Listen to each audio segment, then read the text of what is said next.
the curriculum to the first two that I've just mentioned. So we're talking about geography, we're talking about history, we're talking about civic education and these things. So this has been the foundation that has been there for a very long time, even all the way to, so if you look at our ordinary level and then the advanced level, these were built on the British system.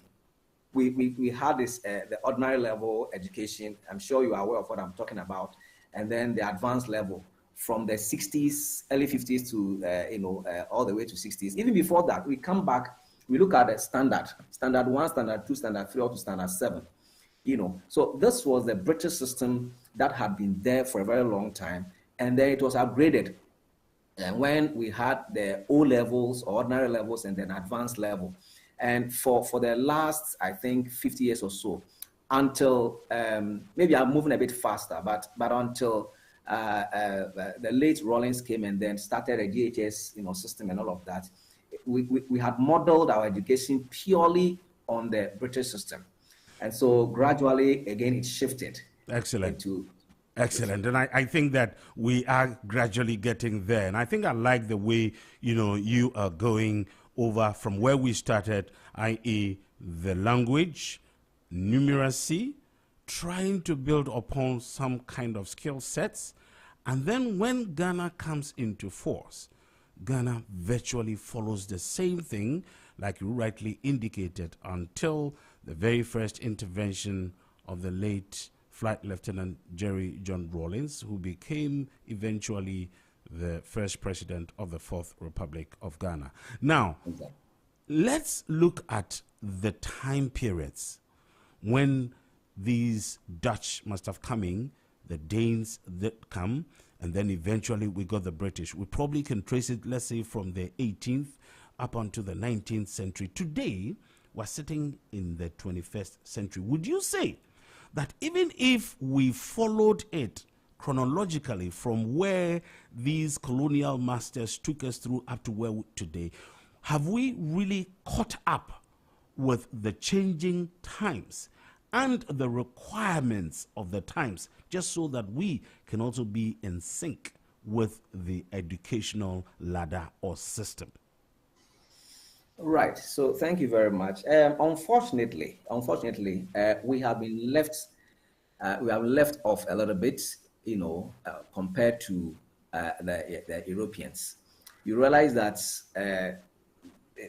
times have changed, and they have remodeled themselves. Let me put that way, to focus more on the science and technology, and numeracy much more, because that is where the world is, looking at now. But unfortunately, like I said, we maintained this British system. We maintained it for far too long.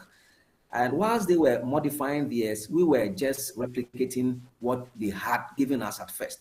And we didn't change until we realized a little too late that we are a bit off the track. Sorry, Doc, but if I may ask, what do you think must have accounted for that? Because we will assume that we started from the unknown. We had the colonial master come and take us through something, and we were virtually mimicking them. It got to a point where they began accelerating, and I don't know whether to borrow your own words, we held on to where we started from. What do you think must have accounted for this gap? Thank you very much. I think that you are spot on this question. So if you look at the history of Ghana, actually, since Nkrumah gave us independence, we went through a period of military rule. And of course, for almost 30 years of the military rule, there was a lot of stagnation, which affected our education. There was no time for us to kind of change things pretty quick. Of course, you realize that there was the NMC, SRC, NLC, and then PNDC, all of them throughout the period. When you have military rule and then you have coup d'etat, one after the other, what is the time to sit down and then even look at your educational system, other than to just maintain it has been there? So for that period, that was what happened. There was serious stagnation for since 66, all the way to it was Rawlings after 82 that he started trying to do something, which manifested around 87 when he started a GHS system. But for that period, there was absolutely no change in our educational system. I mean, it was almost about the same thing that was being replicated here and there until Rawlings came, and then from 87 he started experimenting with I started with the experimental system. I don't know whether you are aware of that, the experimental schools. And then it morphed into exactly the point I was going to make, that even just before then, I think that the demonstration experimental system had just been introduced, and that's what probably post 1979 the leadership at the time sought to build on. So I would want to say that maybe just before then we had begun realizing that it was necessary to begin to look at the skills and other things. But the point I take here, Doc, is that you think that the military intervention must have stagnated, the kind of trajectory that our education system should have been following. One little question before we move ahead. Did we factor in the culture and the way the people lived? Because I was going to ask the question, even before the colonial master came, are we saying that there was no form of education with us, and it was just the colonial master who came, made babies with us, and therefore began teaching them how to communicate, and therefore language, and then numeracy and stuff like that? But in between that period, I want us to trace the cultural values of the people who are here. Didn't we have any form of education until, the white man came? And when they came and decided to do language and numeracy and stuff like that, until the mid-70s, where we also found it necessary to go these demonstration ways. I want to look at the factor of cultural values and what its contribution has been to our educational system. All right, so thank you very much. In terms of culture, we as a country, Ghana, we have maintained our culture to a very large extent, because before they came, we had a very strong cultural bond, starting with the chief's palace, so with the linguists and then the kind of communications that go in there. There was strong culture that we held on. Of course, we can also talk about our proverbs. And even our proverbs now, they still hold strong. Before the white man came, we educated our children, or we had this kind of education, language education, where we had strong, symbolism in our proverbs. And so once these things were kind of taught to our little ones, or even amongst the Ghanaians, we can strongly say that it was a way of kind of telling values. And that's where I ask, what was the role of these values? Even we say that, and Pennyfor say, when we continue to communicate in that sense, we are translating, or we are transporting some form of education into, or instilling some form of values into the Gold Coast or the Ghanaians. And so what I'm saying is that before the white man came, we had our own system of trying to educate and then inculcate strong values, social values that will kind of guide society. So, of course, yes, there was something that we had. Okay, do you think that those values that we had any impact on our educational system, or just when the colonialists came, they just took over and then infected or affected us with their system of education? Oh, sure. It had a very strong impact, because even these days we cry over the fact that we've lost the values that were instilled in us. In the olden times. Because you realize that these days the younger generation, if you like, let me put it bluntly, they don't respect the older generation. That kind of civic education, it was there at the time, but these days it's not there. It's Well, all Doc, because, I'm sorry, I'm not cutting you, but your right. younger friend who is in the studio is shaking his head, and I want to believe that he has a wonderful comment on that for you. But you know what? That Oh, is exactly right. what I actually wanted to capture, how these cultural values have been impacted and how it has affected where we sit today. We won't belabor that point. But let us move fast forward to when you say that then we had the demonstration bit, we had the junior high school, which started building workshops in schools, you know, Yes. and they were beginning to look at some technical, some vocational stuff. And then, like you rightly said, of course, I went to standard 1, 2, 3, 4, 5, 6, 7 before getting into my secondary education and all that. But the point I seek to make here is this, that from where we started and from where we got to in the late 70s, and then starting from the early 80s to the middle 80s and to the end of it, where eventually, I think in the late 90s or so, we had to now scrap our ordinary level and advanced level, which were built on the model of what the colonialists had introduced to us.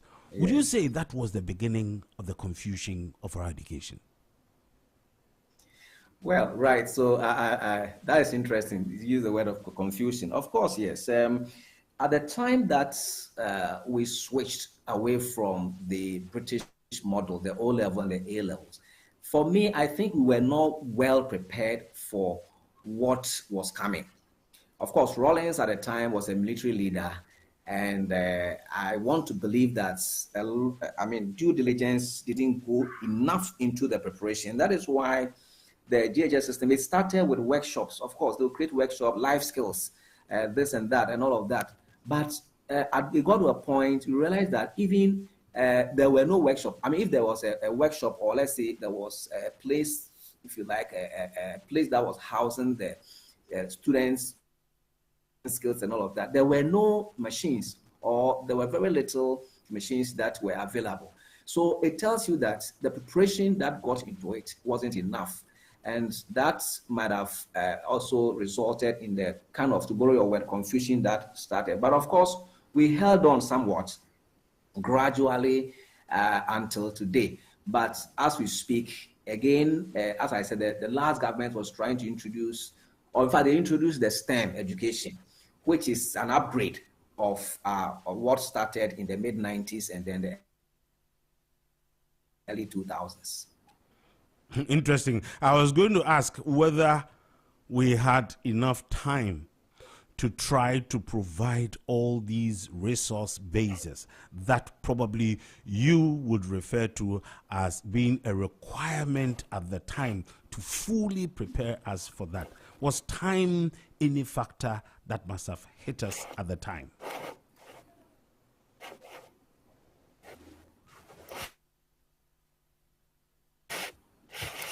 Hello. Yes, Doc. Can you hear me? Now it's better. Kindly go over, please. So I was just trying to look at the factor of time because you sought to point to the resource constraint. You alluded to the fact that, yes, the introduction of the demonstration system and the workshops and the life skills and the technical skills and all that, even though were good, didn't have enough resources to be able to support this. And I'm just asking, was time the thief of the moment?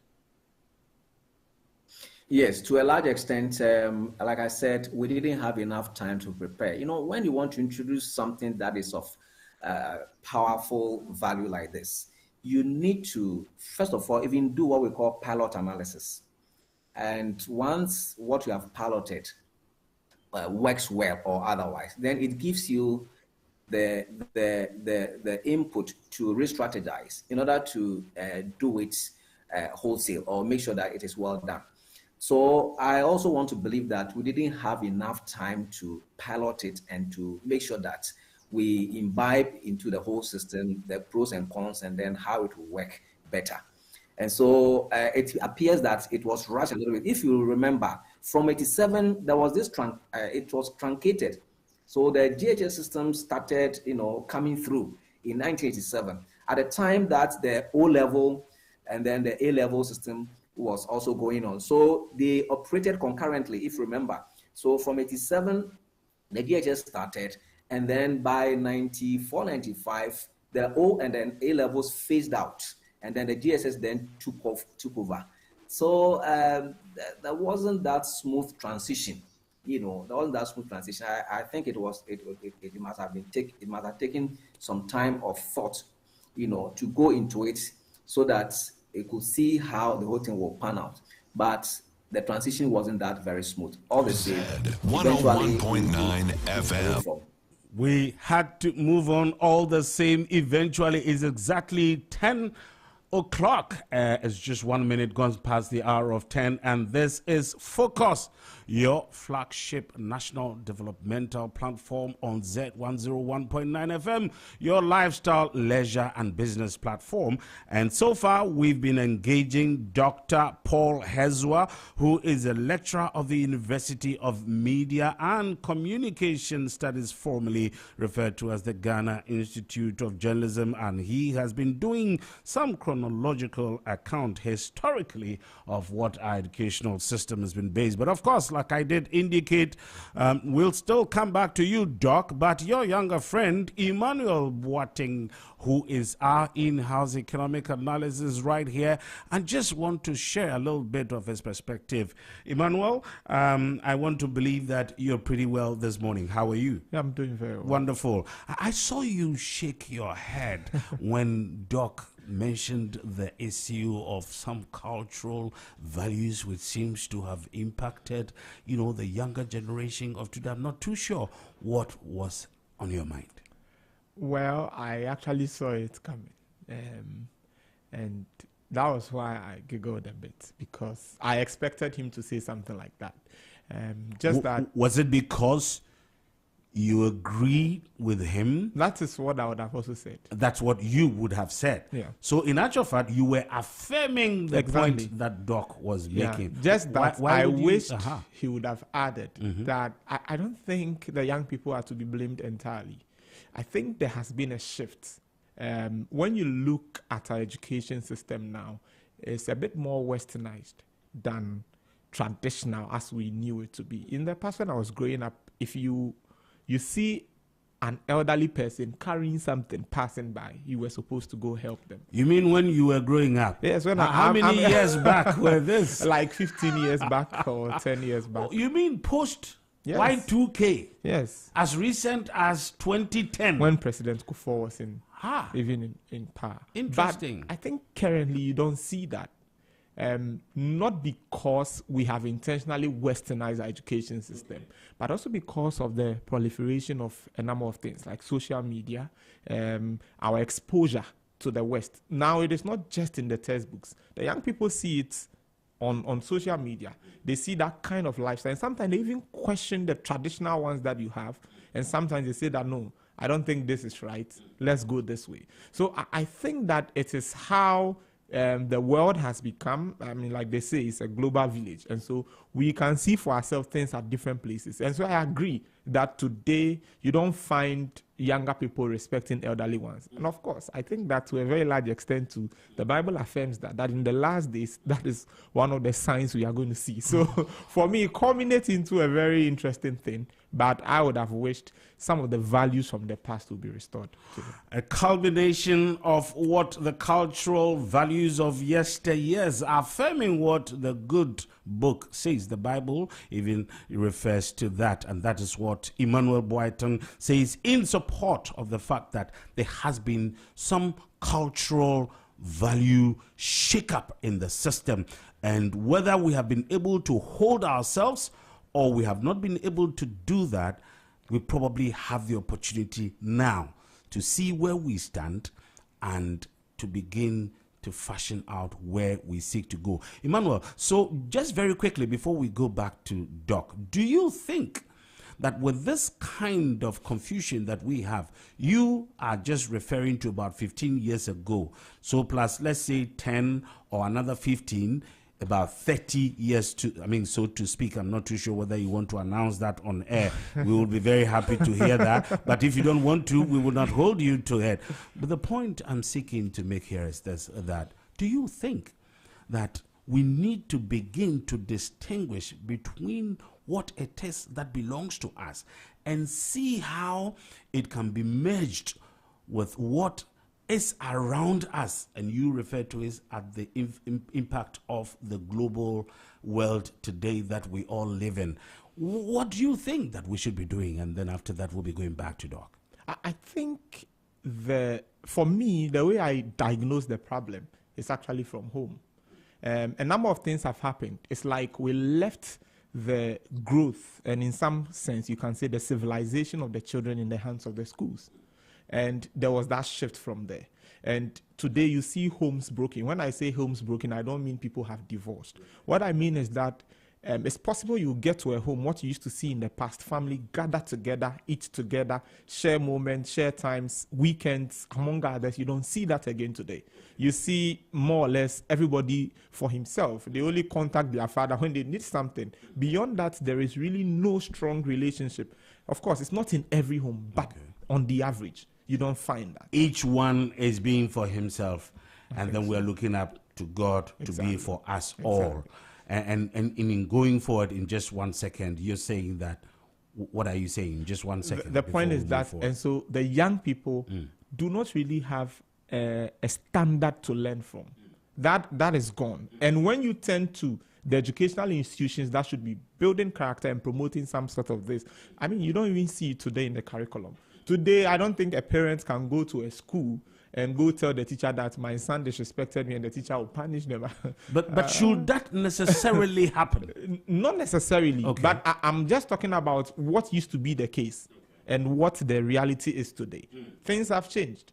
And maybe students don't even see teachers as their local parents. When they get to school, they do not think that the teacher I'm seeing is equivalent to my parent at home in some sense. To sort of 101.9 FM.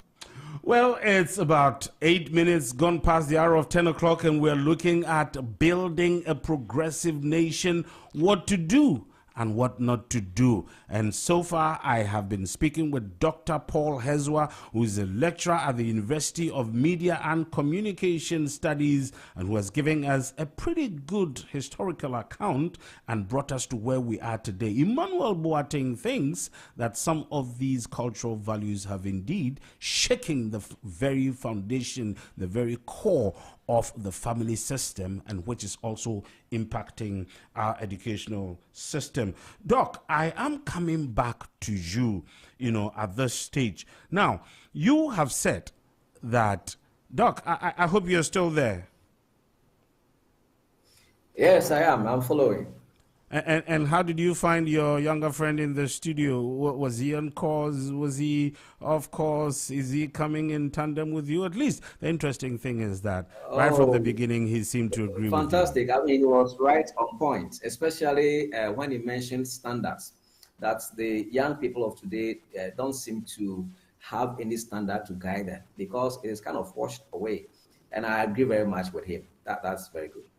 Well, whilst agreeing with the standards, it's not the young people who have shaped the educational fortunes of this country.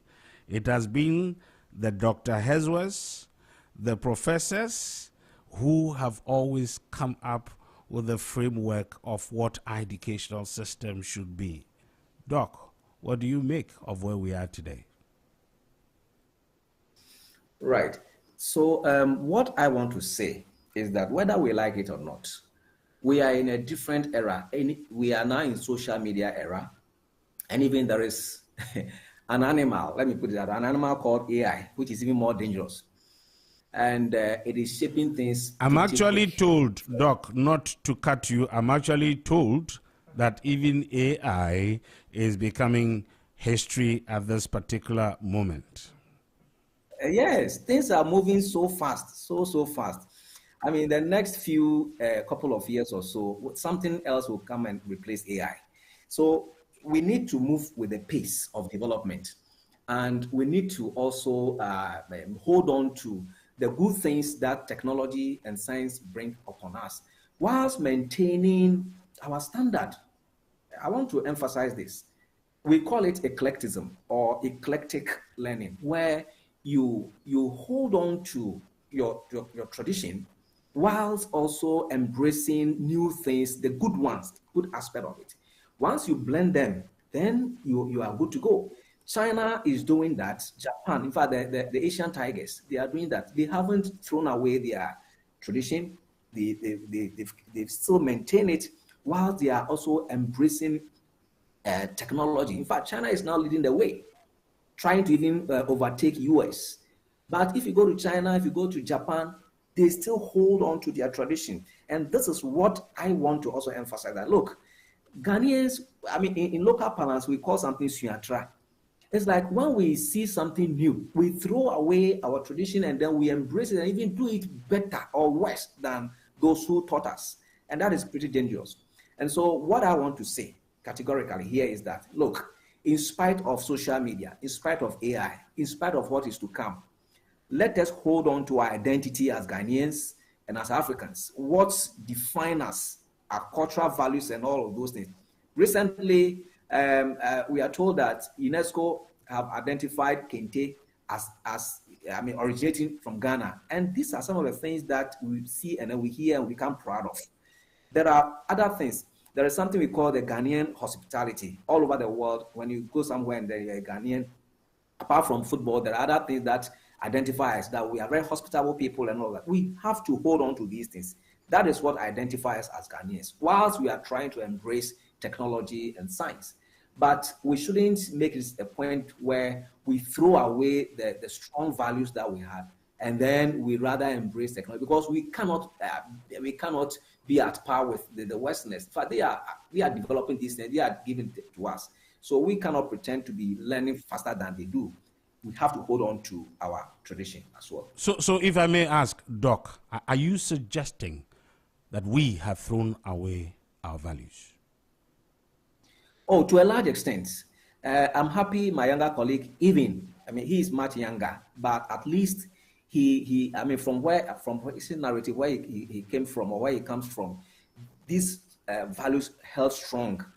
And even him, I said even him because he's much younger. For those of us who are much older, these were the stronghold of our family, the family system, and then the social system, very strong. And so we to a very large extent, these days, it is appalling. When a young person does something that's bad and you want to even correct, he tells you, what right do you have to even correct me and all of that? Absolutely. And when you belong to the global village, you would want to assert yourself and ask these questions. But Doc, let me ask you before we continue from there. You did indicate that the Asian tigers have maintained it. Do you know why they did? And can we tell what impact that is having on them? Then we can come back and ask ourselves, what do we do? Of course, yes. China has been around for thousands of years, and there are values that bind them, for national identity. And Ghana, for us, yes, we've been around. We are not even 100 years, but for Gold Coast, we've been around for some time. But these are countries that have been around for a long time, and there are core values in society that bind them, So they haven't thrown it away, and they actually hold firm to these things, while they are trying to now even lead the way in technology. And that is why I'm emphasizing eclectic learning or eclectic lifestyle, where we pick the good in our traditional values and then the good in modernity or technology, and we blend them. That will make us smarter and better, rather than to throw away our traditional values and then in the name of modernity, we embrace hook, line, and sinker, everything about we throw away our traditional values. That one will not help us at all. We will get lost. We will get lost. We will get lost. Right. Doc, when are we going to do that? Eclectic, Ecclesiastes. Let us look at our own and begin to see how we can marry that with what is actually modern and positively progressive for us. When do we seek to do that? It is now. I wish I would have the opportunity to have a conversation with the Honorable Minister of Education. And then these are some of the things that I will, in my own small way, let him know. I'm sure they are doing it, but once we emphasize these things, we'll always go ahead and be like the Asian Tigers. That is what they are doing. Doc, now, you mean you don't know Honorable Haruna Idrisu's office? Oh, I know, but I want the opportunity where maybe, of course, I'll have one-on-one, or there will be an opportunity when on the sidelines I'll tell him. But when push comes to shove, I'll have to go to the office and then tell him my bit of what I know. But nation building. On a more serious note, in just about 3 minutes, we'll be wrapping up on the discussions, and we know you have to go, just so we can keep a little bit of a focus on the budget, which was read as well. Doc, you know that on assumption of office of the current government, one of the foremost things, one of the key things that were quickly arranged was a national forum on education. What would you say to that? Yeah, that was a fantastic idea, and that was very good. It was a step in the right direction. But as we speak, I am not aware of the outcome yet. So we look forward to seeing and hearing a positive outcome of it, and then the blueprint, the way forward, so that it will be clearly stated and then published for all Ghanaians to know, so that we know where we are moving towards. But it's a very fantastic idea moved by the government. That is what Paul Hezwa, PhD, says. Doc, before you go, I'm just going to put it to you. You would want to give me, because the framework for the topic today is building a progressive nation, what to do and what not to do. You have the opportunity to tell us the 3 things that you think we should do and the 3 other things that you think we should not do. And when we are done, I'll come back to your younger friend to give me 2 of the things we ought to do and 2 of the other things we ought not to do. I'll start with you, Professor of University of Media and Communication Studies, Paul Hezwa, PhD. So thank you very much for the opportunity once again. So the first thing that we ought to do is to keep our values, keep to the standards that we were given, handed over by our forefathers. We should keep it. Number 2, we should equally also embrace modernity in a more positive and more responsible way. I emphasize that in a more positive and more responsible way. We have to embrace modernity and then science and technology, and even the AI and other things that are coming, because whether we like it or not, that is where we are. And then 3, we need to blend the 2 very well.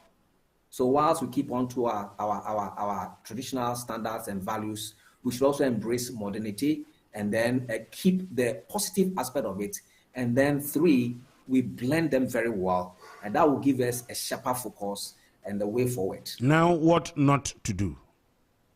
What not to do is we should try as much as possible not to take the negatives of these, science and technology, especially social media, because social media is rife with a lot of negative things, and we owe it a duty as parents, we owe it a duty as teachers, we owe it a duty as a nation, government, to try as much as possible to streamline the way we embrace these things. Because I'm happy that the current government is trying to push a bill like that, even though there's a few controversies here and there, but I think it's a good move so that we are guided. Other than that, social media and then, things like that could even put the nation at a risk. We know of countries where they use social media to bring things down and all of that. So we need to be guided and streamlined. What not to do, number 2? Sorry? What not to do, number 2? You are pushing me too hard. Number 2, let me see. Doc, I am told that when you are in the lecture theater, you push your students so nicely. Let me take this very small opportunity to see if I can attempt to push. Maybe your concluding remarks. All right. Thank you so much. It's a wonderful time, a nice opportunity. I enjoyed it. But all said and done, I think that we need to embrace, science and technology in a positive manner, whilst we maintain our traditional values, because that is our identity and that is what we are known for. But I think that is what will push us ahead. And also, I also want to put across, I'm sure through your station, Z, the listenership is wide, and so the government will be listening. We need to also try to accelerate on education in terms of funding, in terms of infrastructure, in terms of personnel, so that once we have a very strong foundation in education, all the resources are there. That is where we have a nation that is going to be prosperous and successful. And I will be joining you on that very interesting journey to the offices of the Honorable Minister for Education, just so we can find out the outcome of the National Forum on Education. I just want to say thank you on behalf of Z 101.9 FM, Dr. Paul Hezwad, lecturer, University of Media and Communications. We'll see you some other time to continue the Thank discussion you very much on what to do in building a progressive nation. Have a blessed day. Thank you. Z 101.9 FM. Z 101.9 FM.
And today, even some young people don't even know what it's about. I do not know what AI is all about. Don't go to the children. You want to come to us as well. But Emmanuel, very quickly, what are the two other things that you think we should do? And I like the point about do not politicize education and let us attempt to lead and not to lag. I love those. But the other two, which we should be doing? I think we should define ourselves and where we want to get to. At least we know where we have come from. We know where we are now. At least the conversation has focused on that and has brought that out clearly. Let us define for ourselves the kind of future we want for this country and how we can use education as a tool to fast track that. That would have nothing to do with what somebody is doing elsewhere, so that we can charter a whole new path for ourselves as a country. Perhaps we are still living under the shadows of some cramps from colonialism. And I think that is... know thyself. Ghana, know thyself. Yeah. Good people of the Republic of Ghana, let's know what we are made of, just so we can leverage on that. The very last I think the last one, STEM education is great. TVET, ICT. I think we should build strong infrastructure in those areas. Science, technology, engineering, mathematics, artificial intelligence, robotics. Maybe one day at that time robots will be behind the console and be giving everything. I will not be here, obviously, just to be able to do that. But Emmanuel, I think very wonderful points you have made out there. And now let us just step on the other pedestal. Ghana has had 11 months of a new government. On January 7, 2025, this new government, led by His Excellency John Dramani Mahama, was sworn into office. And one of the key statements he made was that Ghana should get back on economic independence. Indeed, at the National Economic Forum, the new minister designate at the time, and who had also been vetted, Dr. KCL Atoforsen, did indicate that it was necessary to get the fundamentals right. And for that matter, there were certain fundamental things that had to be done. And when those were done, then we would look at how to leverage on stabilizing the fundamentals and then look at the leap towards economic independence, liberation, and promises. The first full budget, indeed, sometime towards the end of the first quarter, early second quarter, there was a mini budget to run from that period up to now. But then the very first full budget statement was presented just last Thursday. Would you want to give listeners and your wonderful audience what the overview of the budget 2026 presentation was all about? All right, thank you. I want to say a good morning again to all our listeners, specifically because we've turned a new corner in our discussion. I think so far so good in the Ghanaian economy and what we have seen so far. In fact, if you just go to the if you go to the Bank of Ghana website right now, you just type Bank of Ghana and it opens. There are some things that you would see that those numbers did not exist in the past. You see monetary policy rate at 21.5%, inflation target at 8 plus or minus 2. I think that has been there for about 5-6 years, but current inflation rate is 8%. Just in the middle of what our medium term target is, and treasury bill rate down to 10.63. In the past, it used to be around 28%. So a number of things have changed. And in the words of the finance minister, they are moving from a point of macroeconomic stabilization. In fact, from recovery through to macroeconomic stabilization to now putting more hope in the Ghanaian economy to see that things are working. And for me, I think Ghana has gone through the path of recovery towards the last quarter of last year, throughout this year. I think up until this point, we have been recovering.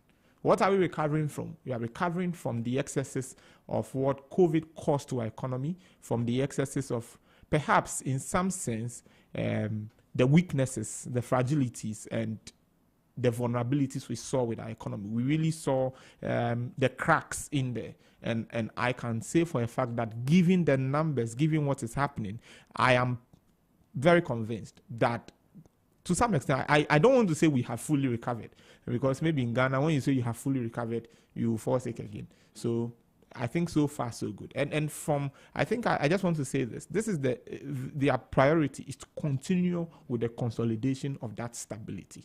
They seek to continue with this. And in addition to that, now roll in some new things that they want to start with. And let's see what the years ahead of us have for us. Do not say that you are fully recovered. If you do, so says the economic prophet in the studio of Z101.9 FM, you will probably fall sick again. I didn't say this. He said it. But we have to look at what the details actually have for us. Emmanuel, just before we get into the details, there have been some discussions around the kind of macroeconomic stability that we're enjoying today. There has been some arguments which have said that these probably were part of the fruits of the seeds that were sown towards the latter part of the last government.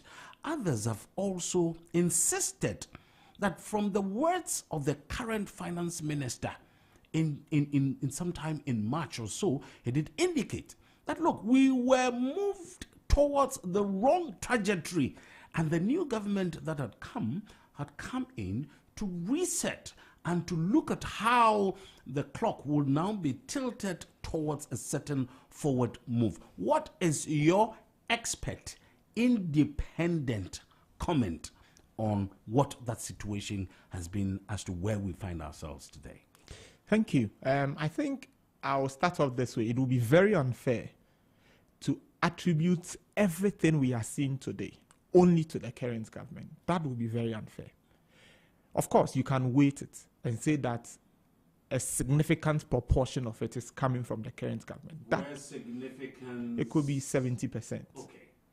But at least there has been some little contribution. Because you did not begin in silos. Okay. You didn't begin in a vacuum. No, it started off from, in fact, if we take our inflation data now and look at it, nobody would say that things started getting better from January this year. Okay. Nobody would say that. If you look at economic growth, even the budget the Honorable Finance Minister presented last Friday, when you look at the growth, it was showing us what was happening in the world, advanced economies, Europe, Africa, ECOWAS. Then you would see what Ghana was doing 2021, 2020. That was not when he was in government. And you could see even when Africa was projected to be growing negatively, Ghana was growing positively.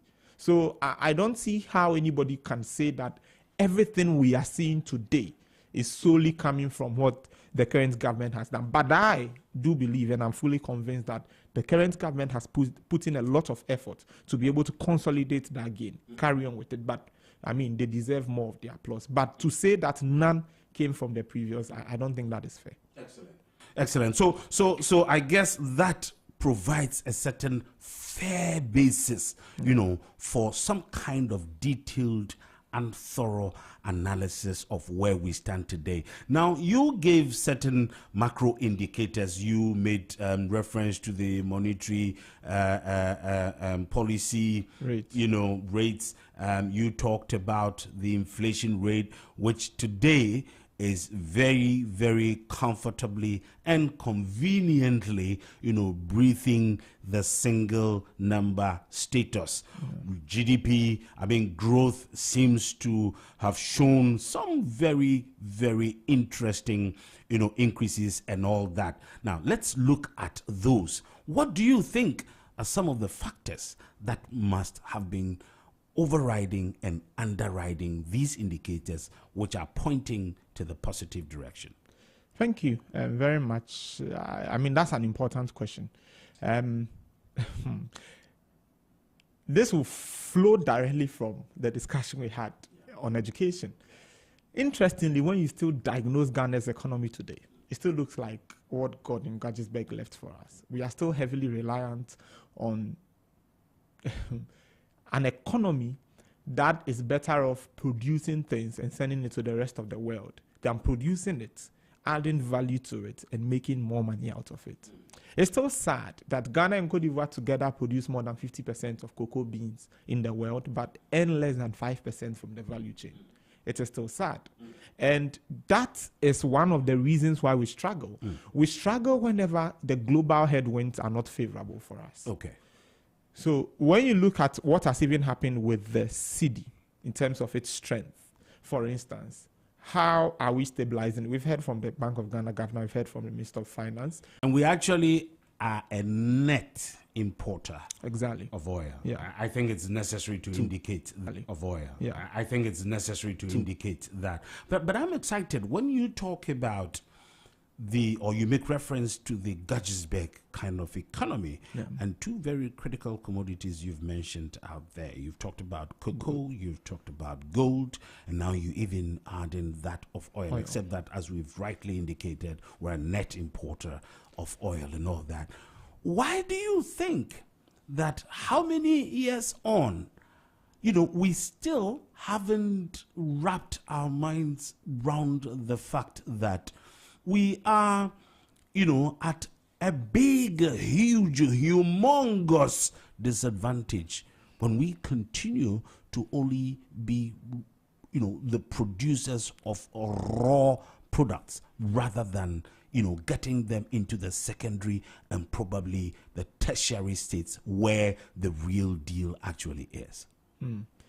Well, I think it's how, it's sometimes very I have not been at the helms of affairs before. So sometimes I try to wonder what is really happening. Haven't they been hearing about all these things? I'm not sure we are the first set of people to talk about the fact that we are still dependent on our primary commodities for our growth. I'm not too sure of that.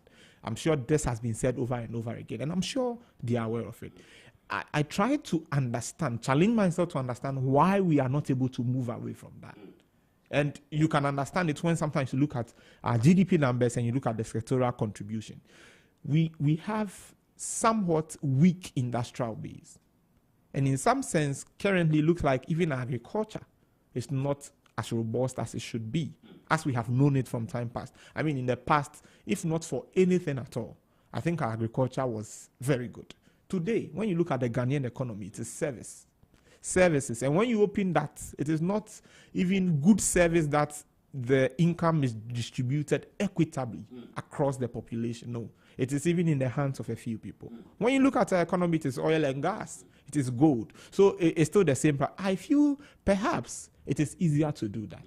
It is more convenient to do that. Because if you want to go the extra mile, it will come with some costs in the immediate. You will pay a certain price to be able to add value to your gold. You will pay a certain price to be able to add value to your cocoa beans. And I think perhaps that is the price we do not want to pay. Well, I'll let you continue, but without talking about this will quite what I call